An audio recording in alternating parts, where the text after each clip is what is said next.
Come dream with me tonight. Da, da, da, da, da. Friends, too. We're going to have lots of good times together. Now, listen to this sound. That sound reminds you to open the book to page 1. Your friend is what I like to be. Your friend, 'cause I like you, and you like me. My friend, my friend, I like you to be. My friend, nice to you, nice to me. Tragedy is a lovely word. It makes a lovely sound. Learn to be people that you like and learn to be around. Your friend is what I like to be. Your friend, 'cause I like you and you like me. Of course, Grubby.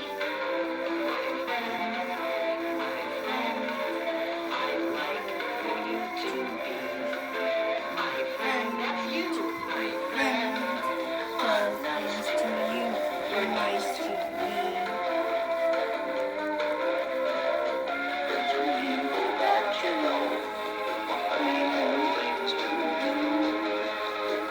Things to like that, but there are things that you must do. That's what friends are for. Your friend is what I like to be. Your friend, 'cause I like you, you like me.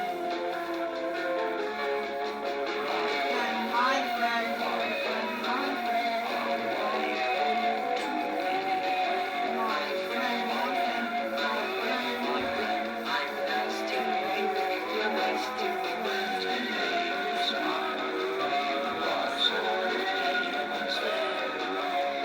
friends will make you happy, and I'm glad I have you for my friend. My friend. Search of new and wonderful things. Then, one day, we found an old treasure map. The treasure was supposed to be hidden in the far-off land of Grundo.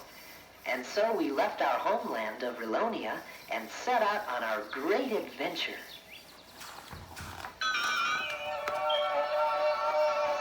Let's go to far-off places and search for treasures bright. Grundo was a long way from Rilonia, and after walking for many days, it didn't seem like we had made much progress. Teddy, my feet are getting sore. I must have stepped on every rock between Rilonia and here. You didn't tell me that adventure seeking would be this hard on my feet. As you can see, Grubby does have a lot of feet to worry about. So we decided to camp there overnight.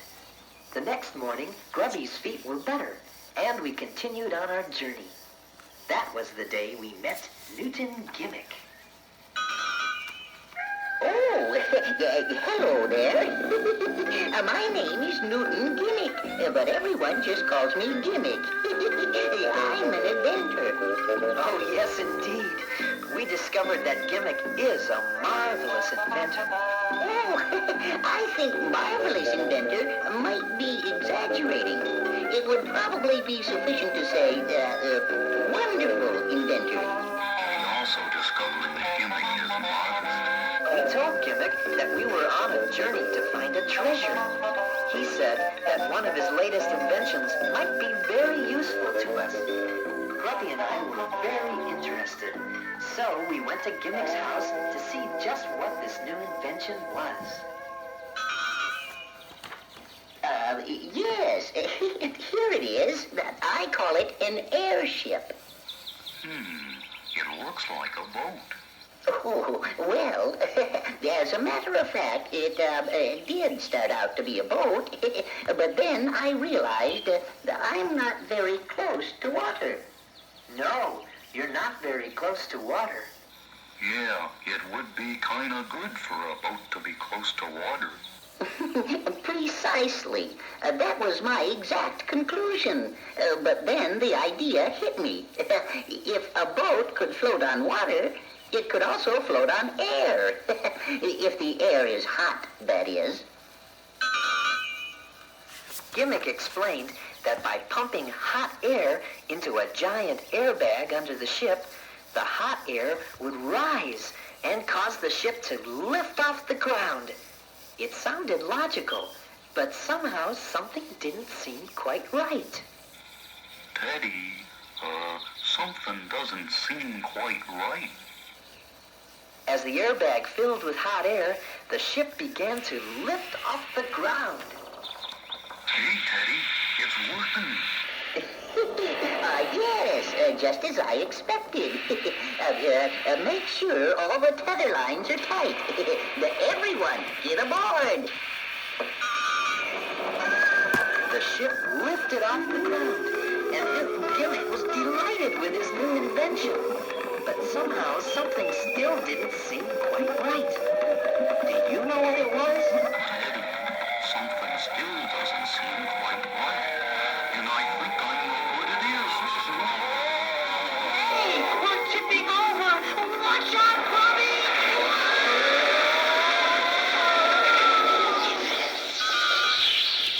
The airship had turned upside down and crashed.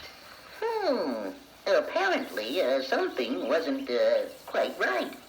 Oh, really? Maybe it was the hot airbag trying to get out from under the ship? Yes, Grubby. That may be it. What Grubby said was correct. By any chance, did you expect what would happen? We discovered that the hot air should pull the ship up into the sky, not push it, which meant the ship would have to be suspended by ropes from the airbag. Indeed, Teddy. And once we had done that, everything was all right. Well, almost all right anyway. You see, we could make the ship go up and down okay, but we couldn't steer it very well. In fact, we got stuck in a tree. Suddenly, we heard a tiny voice. Just what are you doing in my tree? Who said that? I said that and I'll say it again. Just what are you doing in my tree? We discovered that the voice was coming from a tiny flying lady. Hey, would you look at that? What is it? I'm a wood sprite. Oh, no. There is no such thing as a wood sprite. Oh, no? And I suppose there's no such thing as a big bag of air stuck in my tree. But there it is, big as life. She was a real wood sprite, no bigger than a bird, and very pretty. Well, how about moving this Oh. Do you really think I'm pretty? Oh, yes, I certainly do. Oh, aren't you sweet? And who are you? Well, I'm Teddy Ruxpin, and this is Grubby, and this is Newton Gimmick. How do you do? How do you do? How do you do? My name is Leota. I'm pleased to meet you, and I'm sorry if we damaged your tree. Oh, that's all right. Is there anything I can do to help? Well, I'm not sure. You do understand the simple basics of aerodynamics, don't you? Huh? Leota showed us how to get down out of the tree. Then she gave us some ideas about steering the airship. Now, in order for your airship to move in any given direction, you must apply a force in the opposite direction, such as this large, manually driven propeller. Then you will have to know something about the effect of wind and various aspects of navigation. It's very simple. Well, it all sounded very confusing at first, but Leota had been flying all of her life and knew just what we should do to make the airship work. And so at last the airship flew perfectly. we said goodbye to Leota. Goodbye. Goodbye. Goodbye, everyone. And we were off on our way to Grundo in search of adventure and maybe to find a treasure. Grumpy and I had met two new friends, Nicky Gimmick and Leota the Wood Sprite. And I think we started to learn that it probably wouldn't matter too much if we ever found the treasure or not. The important thing would be the people we would meet and the things we would discover along the way. Come and discover the world with me.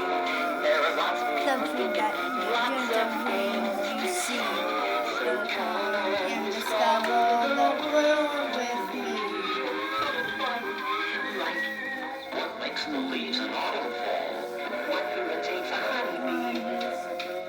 Flowers and people 6 feet tall. Others only 3. What makes a snow in winter fall? Does a sheepdog see? How come my favorite rubber ball can bounce into a tree? Sometimes when I trip and fall, why does the clown jump up at me? I never thought about that. There are lots of people we can meet, lots of things to see. So come and discover the world with me. You think that a snowflake knows just what shape it's gonna be? How do you think a duck has toes? Why does a dog have wings? Why are there buttons on our nose? It causes me to sneeze. Where does a balloon go? Way long and set it free. And overnight a mushroom grows, but it takes years to grow a tree. Don't ask me. Okay, come and discover the world. There are lots of people we can meet, lots of things to see. So come and discover the world with me. Let's go.